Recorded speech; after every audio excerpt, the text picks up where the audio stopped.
So hello everyone, welcome to today's webinar. The webinar is about DevOps, what, why, and how. Okay, so before we start with the session, let me introduce myself. My name is Amit. I'm sorry, I need to choose the correct pen. So come on. My name is Amit, and I'll be your discussion partner for today's session. We are going to talk about 1 hour. And in the 1 hour, we will try to understand the history and the use cases for DevOps, right? So what is it and how did it come into being? Why do we use it? And well, in the how part as well, how do we actually use it? All right. Is my audio audible for everyone? Is it clear?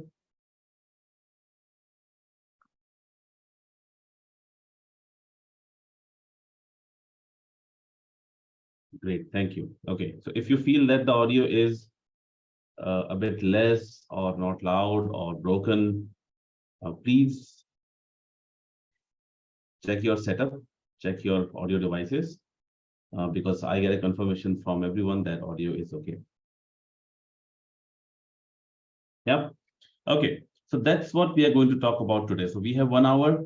I'm going to start with the session today, and at the end, after 50 minutes, so last 10 minutes, we will have for Q&A. All right. And yeah, then we will wrap it up. Okay. All right. Is audio really low? Let me just check my setup as well once.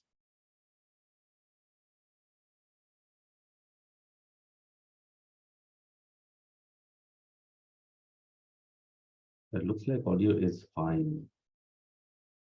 Cool.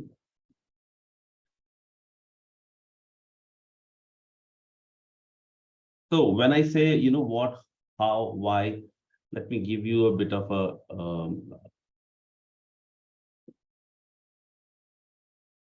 lower level view on what to do, on what DevOps is, right?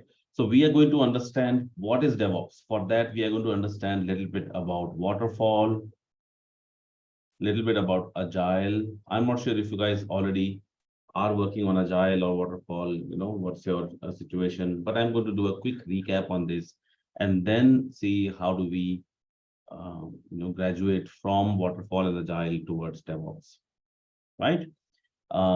This also will cover a little bit about why. Why do we use DevOps? And the how part is the most interesting and technical part, right? So how do we say that, hey, we are doing DevOps, right? So what tools we use, what processes we use, and at the end, what do we gain with DevOps? And then when this is all done, last 10 minutes, we will have Q&A. So in Zoom, you have a dedicated Q&A session, Q&A section. All the questions will be taken from there, right? I will not be looking at the chat for questions. So if you have any questions, please put in the Q&A section. And also hold on to your questions. Let the session be finished. Most of your questions may be answered during the session itself. All right. Okay, so let's talk about DevOps. What is DevOps and why do we use it? Before we talk about DevOps, let's talk about Waterfall.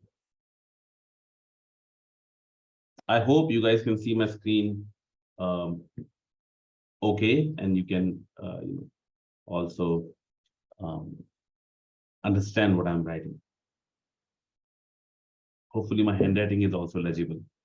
All right, so how many of you are using Waterfall or at least are aware of Waterfall development lifecycle?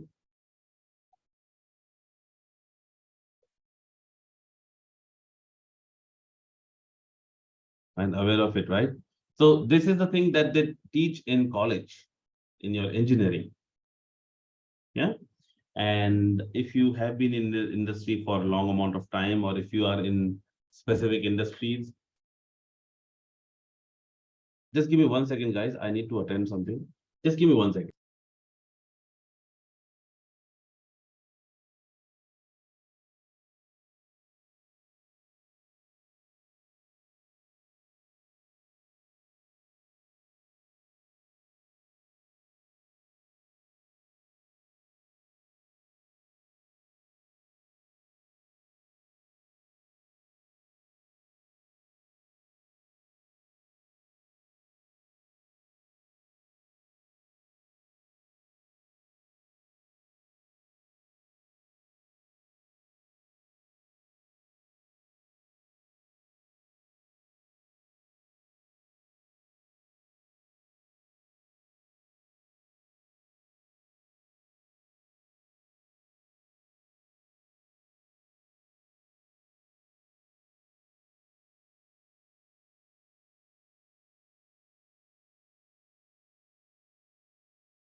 Sorry about that.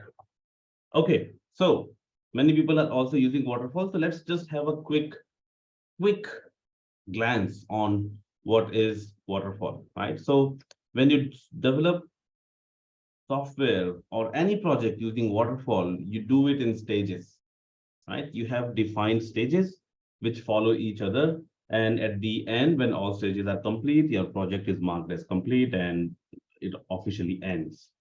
Or it can result in a new process or a new project, but that project ends. So how does it go? In software development, how does it go? So these are the stages. The first stage is, would you like to tell me what is the first stage of waterfall software development? The first stage is requirement collection. Exactly. Yeah. Requirement gathering. And who is involved in requirement gathering?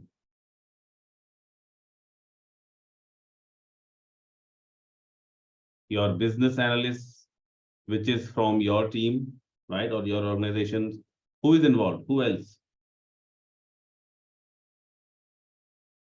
Customer. That's important. Customer or client, right? They could be end users, they could not be end users. But yeah, so BAs, clients, sometimes lead developers also join, right? So developers to provide the technical inputs. QA team might join. So I count QA team also part of development, right? So they also join. And what they discuss about is, what actually do we have to work on? What's the end goal? What is the expected outcome of this project? And once the discussion is done, what is the result of this discussion? You get the scope of the project, right? And there is a defined scope of the project. There is an agreement, or I would say agreed scope, right? This is the first stage. And at the end of that stage, you define or you agree on the scope of the project, what you are going to do, how much, not the duration yet, but the budgeting and all that stuff, right? What's the next step?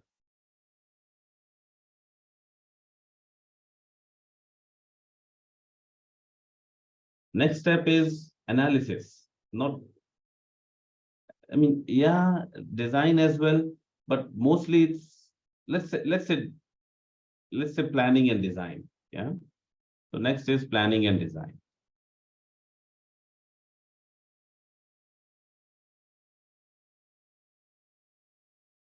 Who is involved in this discussion? You have your, right. So most of the people from here, BA will be there, project managers will be there, your development team will be there. Will the customer be there? Yeah, no customer. Customer is not there, right? Other people might be there. What's the input for this planning? The input is this defined scope, what needs to be done, right? And the outcome of this is the design document, or you can say architecture document, or whatever you want to call it. Let's use some generic terms here. Design document, right? Then what's the next step? Implementation, exactly.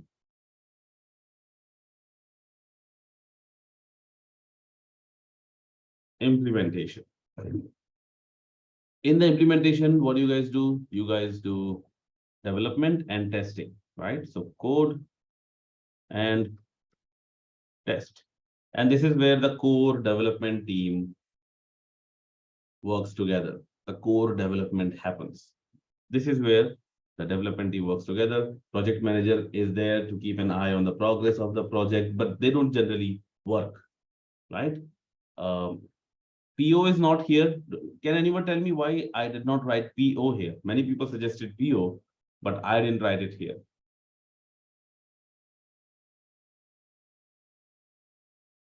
Because it is waterfall, exactly. PO is agile, not here. All right, here project manager is important. Project manager keeps an eye on the scope and the budgeting and everything. Okay, cool. So this is your implementation, and the implementation phase is the longest running phase of a project. Right, it's the longest running phase of the project. And what's the input for implementation? As usual, the output of the previous stage, which was the design document. So you see the architecture document or the design document, and then develop according to that. Right? Then at the end, what's the last stage? Last stage could be release or deployment, right? People call maintenance, but maintenance is actually not the stage. Maintenance is a long running separate project. When you release something, your project is done. And if the customer wants you to maintain it, that comes as a different stage, a different project. So what do you do here? When you do a release, you want to, you do a UAT, right? You want to do baselining, right? Delivery, or if you have deployment, then production deployment, or your operations team takes over basically here, right? And what do you deploy? You deploy the outcome from here, which is the code. The code is the output of implementation stage. Baselining is like creating a frozen branch, tagging it, and then identifying that this is a code that we are releasing. Right? This makes sense, right? Who is involved in the release part?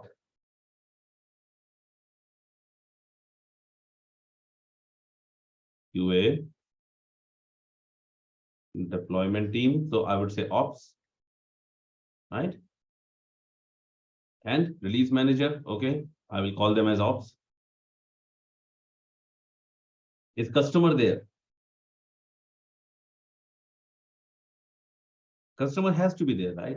The release phase is along with customer. Customer has to accept your release. Okay. So customer has to do it.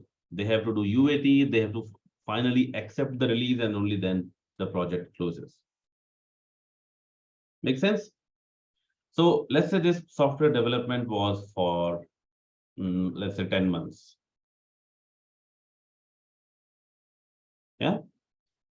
You started at month 0 and you delivered at month 10. right? Maybe you took 1 month for this requirement. So 1 month for the requirement and 1 month for planning, right? So, and then from month 2 to month 9, you did implementation, and month 10, you did release. Okay, so 0 month, you started the project. First month, you completed the requirement. Second month, you completed the planning. You took 7 months for implementation.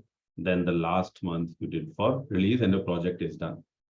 Now, here,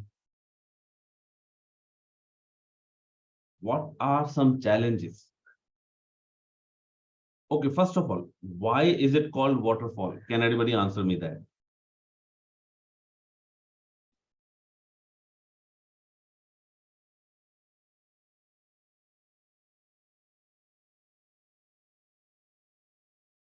Yes, the idea is because you cannot go back, right? A waterfall, if water is flowing like this and falls like this, right? Direction of the flow is this, and then here. The water once flows over the cliff and falls down, it can't go back. Or can it go back? It can. Yeah. I can employ one person to fill up a bucket and take it up. Or you can put a pump here, a motor here. I don't know how to draw a motor. I'll just draw random figures. A motor here, which can suck some water from here and then pump it out here. It can go back. But to send it back, you need to have extra force. So you need to spend money, you need to spend people to send the water back.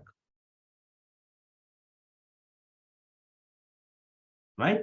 And that's the challenge with waterfall. Let's say you are at month 7 and your customer says, hey, you know, the product that you are developing, I know we agreed in the requirements that we need to do X thing like that, but can we change X to Y? That means he's changing the scope. And that is something which nobody wants to do, because if you change the scope, then your design document changes. And when your design document changes, it can have a huge impact on the implementation. You may have to redo the complete implementation. Right? So that's why once you are done with one phase, you don't want to touch it again.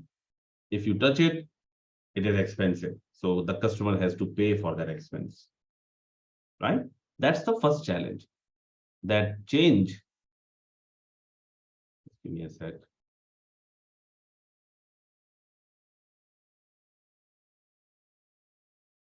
Okay, this has crashed. Just give me one moment, please.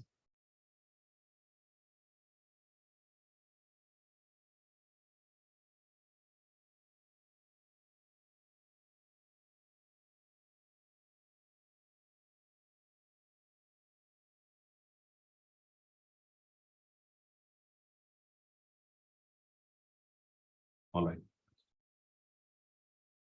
So the change is expensive and it's highly discouraged. So once the customer has defined the requirements, at the end, he's going to get the product based on those requirements. Right? They cannot change anything and they have to live with it.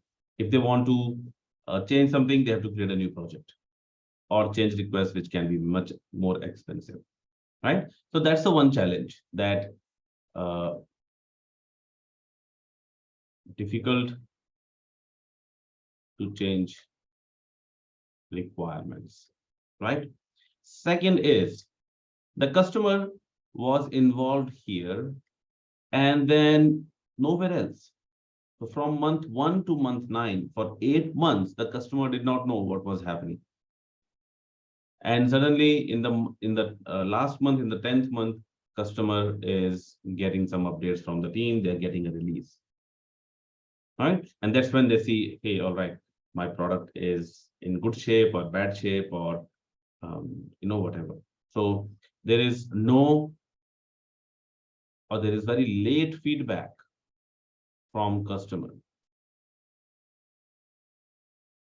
right? If the implementation is not going as per, or if the design or the end result of the implementation is not as per customer, they will find out in UAT, and then they're just going to shout. Okay, so two challenges, and there are many other consequences of these challenges. Your time to market will be late, your customer retention could be difficult, so things like that. But I'm not going to get into that much detail. So to address these challenges, there was another methodology which is now widely used. So this is waterfall. Now there is another methodology which is widely used, which is called, as you all know already, Agile. Right? There are various ways you can do Agile. You can do Scrum, you can do Kanban, you can do Safe, whatever. But I'm going to lean a bit towards Scrum to explain Agile. So now let's say same software development, but in Agile methodology. Right? What happens is,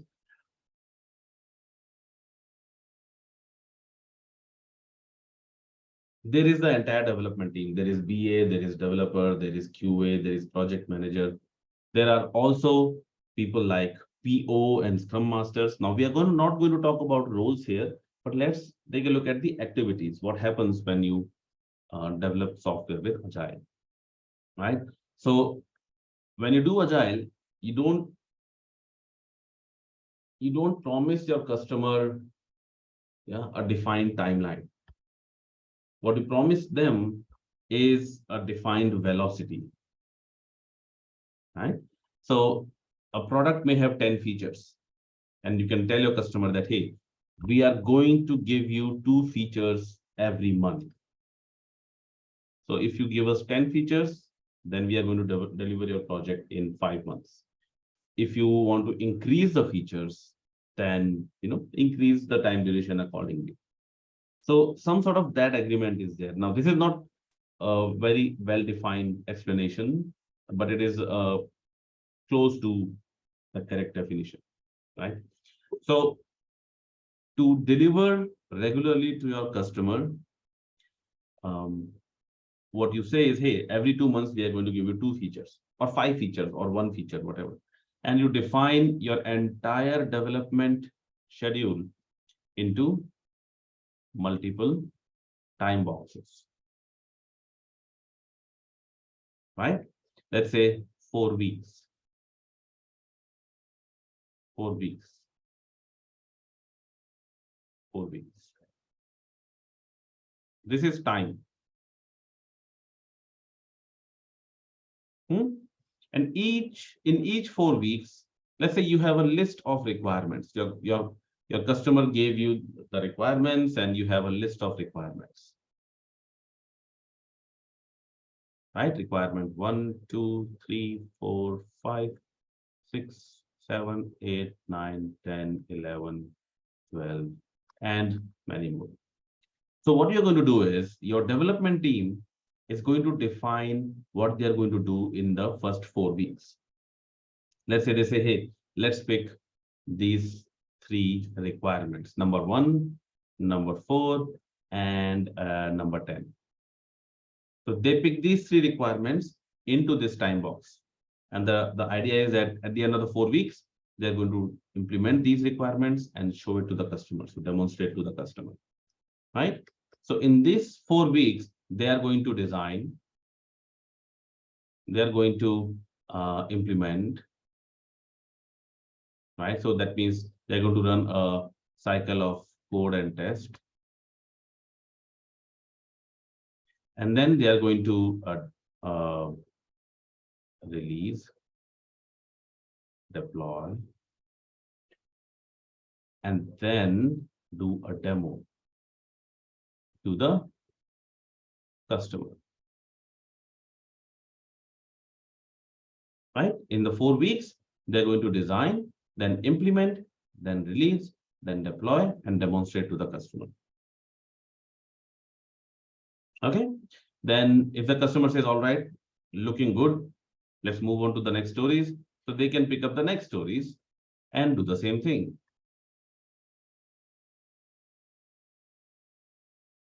And then demonstrate to the customer. Right?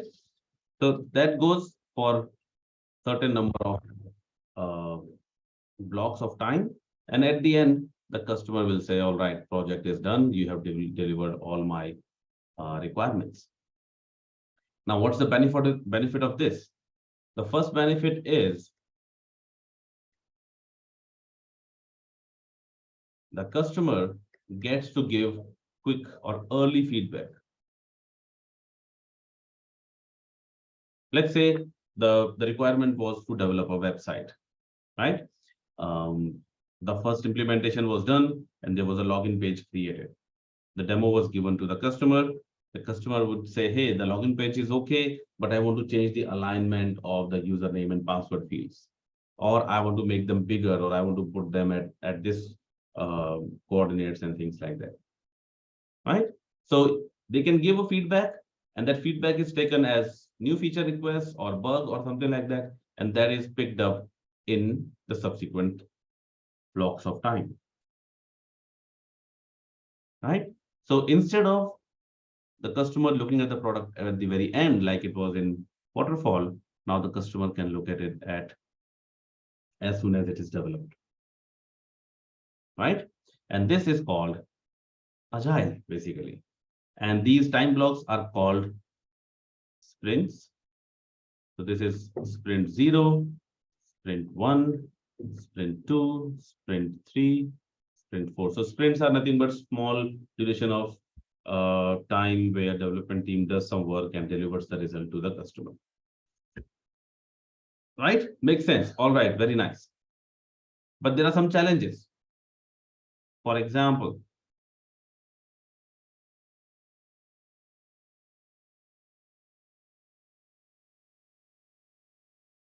coding and testing.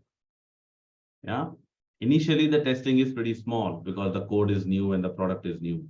But then as the product matures, the testing becomes highly complex, especially because you want to do regression testing as well. Right? You want to ensure that anything new is not breaking anything which already exists. Right? So then another challenge is deploying. You are developing very fast. You are releasing very fast. Every 4 weeks, you are making a release. Your product is maturing very fast. Let's say this was a Java-based web application, right? And you started with using, let's say, Java 1.8 in your developing your web application. Later, in sprint 2, you realize that, hey, Java 1.8 has a lot of limitations. Let's try to use the next version of Java, which is Java 1.11. And when you do that, your code base changes. The infrastructure on which the deployment happens has to be changed to adopt this, right? So there are a lot of challenges which are now on the operations head also, right? Let's talk about the challenges with Agile. So Agile is fast development, right? And fast release. And also fast fail. If the project has to fail, it's going to fail very fast. So you don't end up spending a lot of money on a failed project just to realize later that it is a failure project. Anyways, so fast development and fast release. Your development team and your operations team are working together for deploying the project, right? So there is this code, and it is converted into deployment or deployable artifact. So maybe a jar or maybe a var or maybe just a zip of the code, whatever. So this is the deployable artifact. and it is given over to operations team to actually run on servers. So servers or containers or whatever.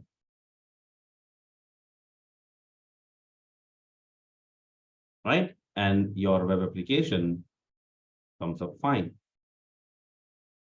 This is some web application, let's say. So the development team writes the code, generates artifact at the end of every sprint, right? So this is every sprint. This happens and then give to ops team to deploy in production, right? Now, the artifact should be deployed on a supporting infrastructure, or you can say compatible infrastructure.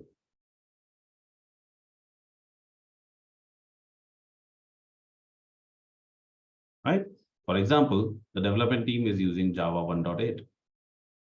So the infrastructure should support Java 1.8. Maybe the same server is deploying applications, other applications based on Java 1.8. So many applications are running here, which are Java 1.8. Right? Now, suddenly, after 2 sprints, your code has changed and the code is now based on Java 1.11. And you create an artifact and you ask your ops team to update the release with this one. And as soon as the update is done, application crashes. It does not even run because the infrastructure only supports 1.8 and the development team has done 1.11. Then there's going to be a back and forth. Ops team is going to say, hey, you didn't tell us 1.11. We have only infrastructure for 1.8. The dev team will say, hey, okay, now fix it. We have an application on Java 1.11, so we don't have any other way around. So fix it.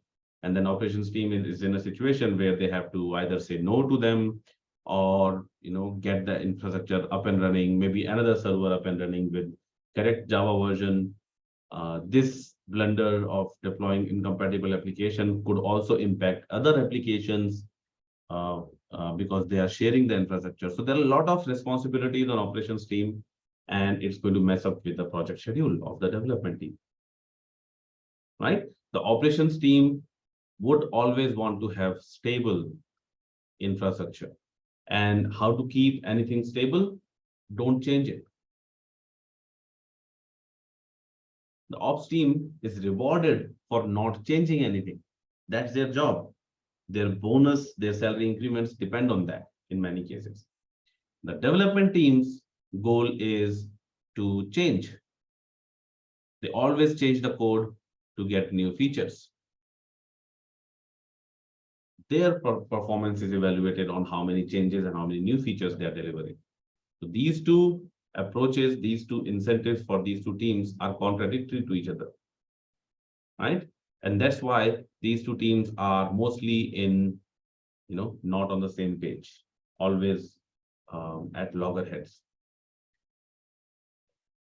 So even if the development team uses Agile, the ops team is still out of Agile and they're still running on their own ways of working, and they can't support their fast development, fast release methodology. So what to do? How to solve? So the solution is, why don't we give some operational activities and some freedom of doing operations to the development team? Right? Why can't they manage infrastructure?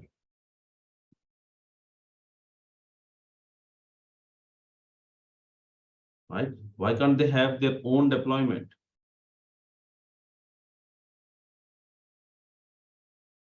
Give them the freedom to do things.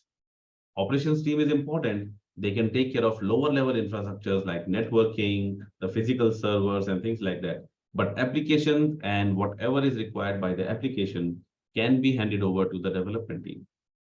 This approach is called, which is very important, is called shift left.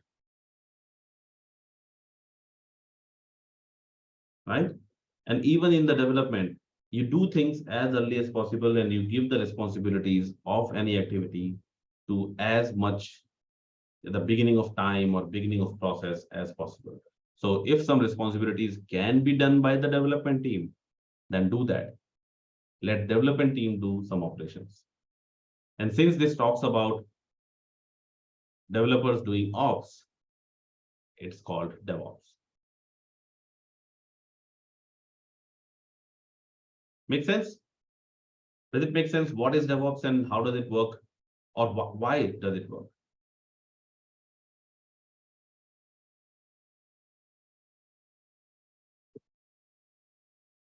Right? So now, explain once again. What do we explain? All this, or maybe last few lines. Why DevOps? Okay, so the idea is that the development team should be taking over some responsibilities of the operations, right? How to deploy application, how to ensure that the infrastructure is able to support application, how to roll back, how to roll forward, right? How to downtime or manage the downtimes. All that can be done by development team themselves. And since the development team wants to do some operations, it's called DevOps. Right? Hopefully that clarifies. Now, there are few principles of DevOps which allow the development team to take over the responsibility of operations. Right? There is CI, CD, there is CM. Well, there are many CMs. And then there is CI, CD, CM. It also involves CT, for example, CM and IAC, let's say. And yeah. So there are various things that needs to be done to be able to achieve DevOps. First is continuous integration or continuous delivery or continuous deployment. Now, I'm not going to get into the details of these, but what that means is you have a distributed team. Yeah. So, for example, you have 3 developers working on shared piece of code. And as soon as any developer makes a change in the code, it is automatically tested. It is automatically compiled. It is automatically optionally, in pre-prod, it is deployed. And the feedback is given back to the developers. So as soon as any code changes in your repository, you want to compile it, you want to test it, you want to give the feedback to the developers. Right? So if this developer B, let's say, makes a change and it breaks something, right? It breaks an existing feature or breaks the compilation, they can immediately come to know that, hey, something is broken. Right? This is called as continuous integration. If you also deploy it on a pre-production environment, that is called as continuous delivery. You can also say, hey, if a code change is not breaking anything, and if it is passing all my tests, it is compiling properly, and it gets deployed well on the pre-production environment, then why not deploy on production environment? Yeah, why not just deploy in production environment? There are many risks associated with this approach. So, production environment is the application which is used by end users. So you don't want to generally deploy like that. But if you have that capability, then this is called continuous deployment. Any code change, if it passes all the criteria, gets deployed on the production environment. Right? Continuous testing is about testing every code change. So if you have this, then that is called continuous test. Okay. Now there are various tools you use for this. For example, to manage your code, you use version control system like Git, or many other tools like VCS, Subversion, ClearCase, Perforce. Many teams use various different tools. Git is the most popular one. For testing, you may use, let's say, JUnit, Selenium, whatever. Compilation, depending on your language. So you can have Maven or, Make, whatever. Now, how do you manage these servers and the server environments? Right? Let's say you want to deploy on pre-prod, but you want to have a pre-prod environment where there is proper operating system. Just give me a second.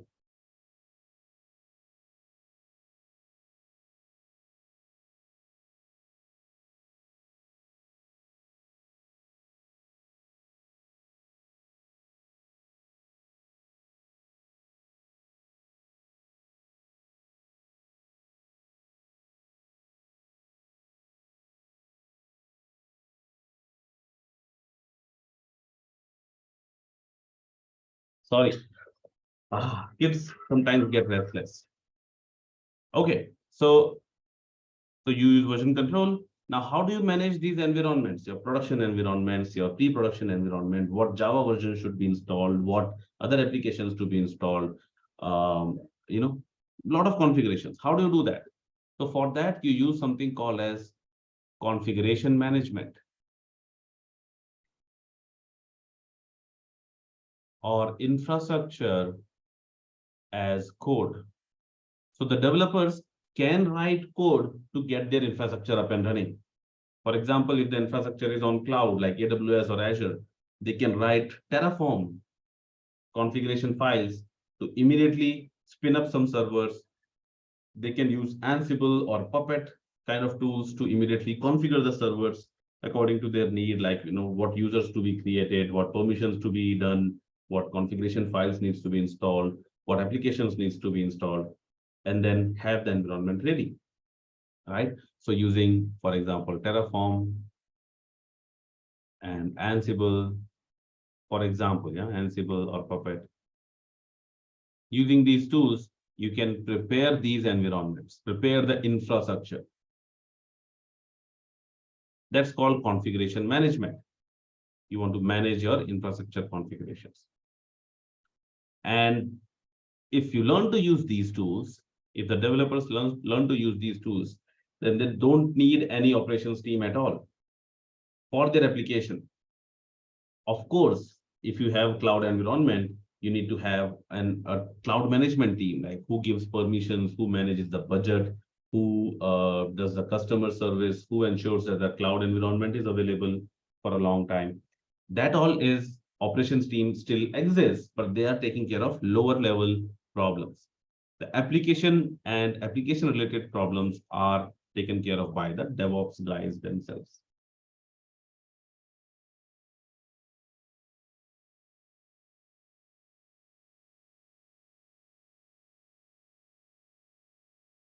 Yeah.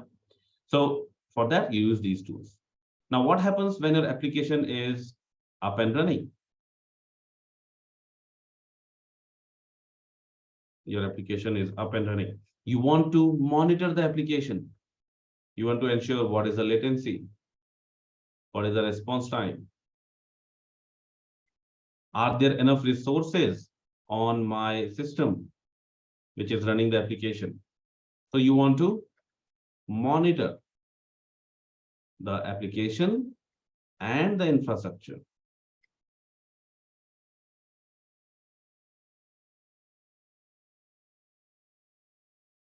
You want to monitor the application and the infrastructure. Now, operations team does that, but now you have to do it. So you can use various tools for that. You may learn some tools, or you can take operations teams help to actually do monitoring. You can use something called as Prometheus, or you can use Nagios. Yeah, there are various tools and various methodologies to achieve these things. But these are some tasks. So continuous monitoring. So if you want to be DevOps engineer, if you want to successfully manage your applications as DevOps principles, you need to be able to do these things. Continuous integration, deployment, monitoring, continuous monitoring, and configuration management. And there are various tools which help you to do that. There is Git, there is testing tools, there is compilation tools. These are not very important. These are generally used by QA.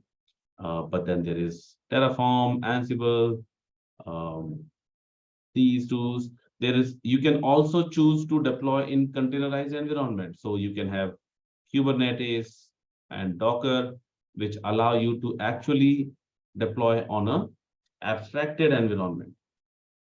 Rather than deploying on servers, you deploy on Kubernetes and the abstracted cluster of containers.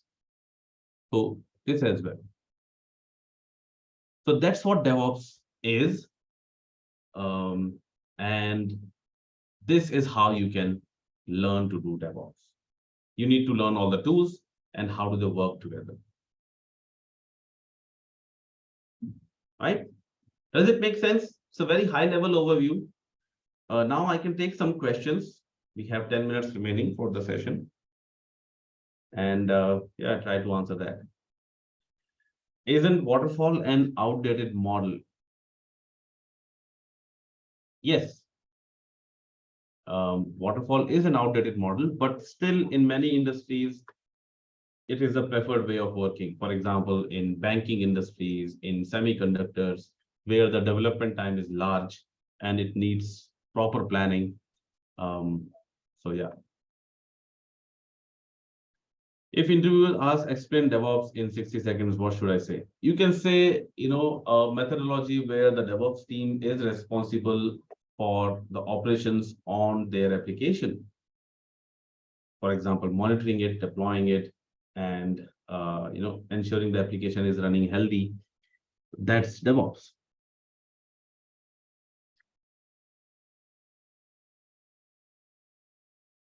Yeah. Then there is DevOps talent overall maintain CI/CD tools? Yes, they have to be the go-to people for maintaining these tools and also using them. Right? What is landing zone? I don't know. Can you be a bit more elaborative on landing zone?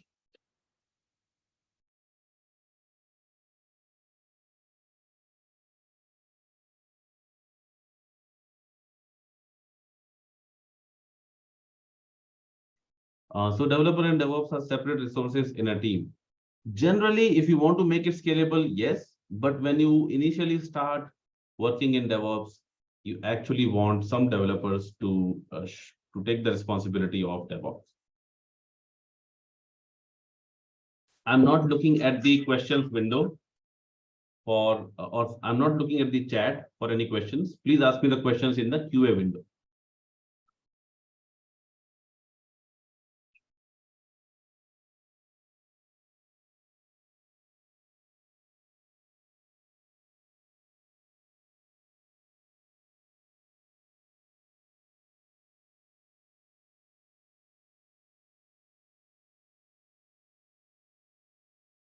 All right, more questions. Is Docker a part of DevOps? Yes. So if you want to, not deploy on the physical infrastructure like virtual machines or physical machines, but if you want to use containerized delivery and deployment, then you use Docker along with Kubernetes.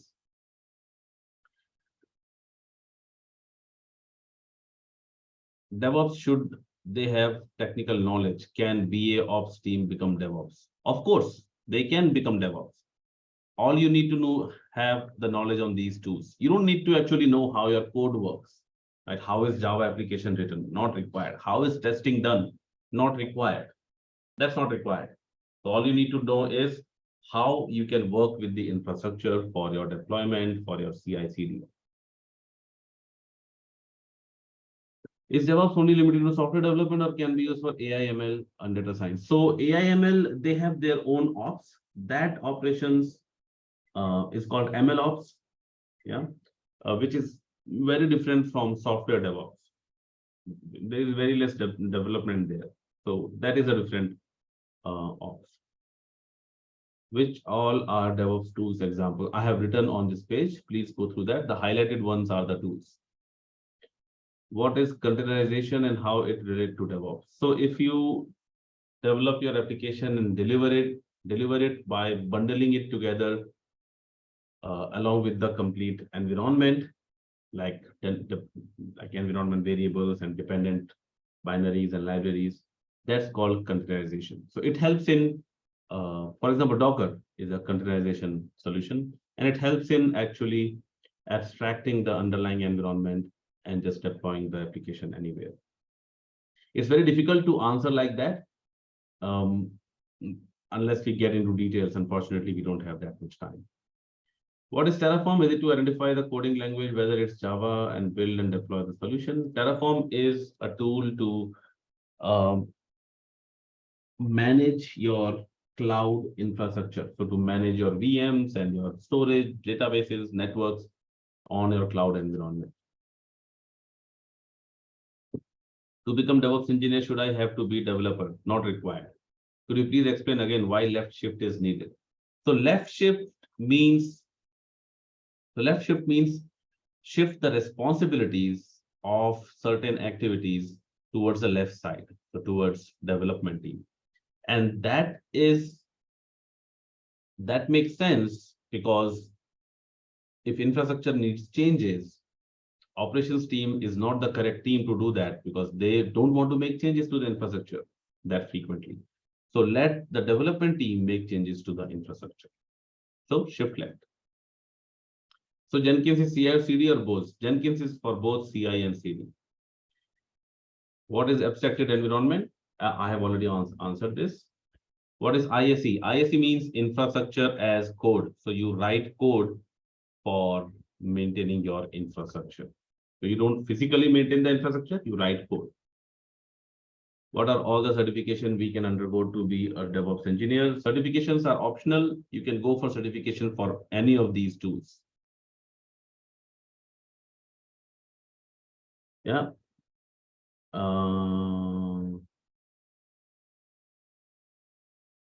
I'm not going to answer very technical questions, but I'm going to answer, only on DevOps and its philosophies. In what way does testing fit into continuous integration? So for continuous integration, you need to do continuous tests. And to do continuous tests, you need to have very mature test cases, automated test cases. So that's where testing is there. Is automated testing always a good idea? Absolutely, unless it cannot be done. As a QA, I want to move to DevOps. What programming languages need to be learned? You don't need to know any programming language. You can know some scripting language like Python, but you don't need to know any actual software programming language. Can we start DevOps at fresher level? Of course. Of course. Is it MUT to learn all tools for a developer? You need to know all tools, how they work together. You can gain expertise in some specific tools, but you need to know all tools.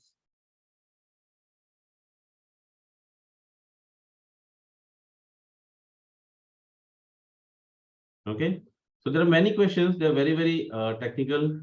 For example, this is a good one. Can any software methodology be used in DevOps? Are there any specific recommendations like Agile, Scrum over Waterfall? You can try to use philosophy of DevOps in any software development methodology like Agile or Waterfall. So there is no restriction, but it works really well with Agile. Okay. All right. So a lot of questions. Unfortunately, we do not have much time. So that's all from me. I think, based on the questions, we can have a separate session or a follow-up session on this. So I'll just summarize the session and then we close. So today we talked about DevOps. What is DevOps? So we understood the existing or pre-existing software development methodologies like Waterfall and Agile, and we understood what are their limitations and how DevOps, by bringing in the shift left methodology, um, how they can help teams in actually developing faster and then releasing faster with in-time customer feedback, right? And we spend a lot of time on this and a little bit of time on how do we achieve DevOps. So what are the basic principles of DevOps, CI, CD, CM, infrastructure as code. So how do we achieve them? By implementing those methodologies, implementing those processes. There are various tools which can get you to those processes. And yeah, that's what we talked about, right? So I also take many webinars on specific tools. I also, I'm not sure if we have any, um, you know, learning opportunities for you guys. Maybe we, SkillUpRight is also going to start a batches on learning details about DevOps and their tools. So you will be in the know, I think. So yeah, or you can learn these tools by yourself. So I have already given you the details about, what are the various tools. You will get the recording of this session, hopefully, and you can go to the recording and understand, hey, okay, if you're interested in Terraform or Ansible, then you can do your learnings on those tools as well. All right. With this, let's wrap up the session today. Thank you so much for your time, for your attention. Hopefully you liked the session and you gain something out of the 1 hour that you spent with me. And I'll meet you some other time. Thank you and bye-bye. Thank you, Amit. You have the host access. You can end from your end.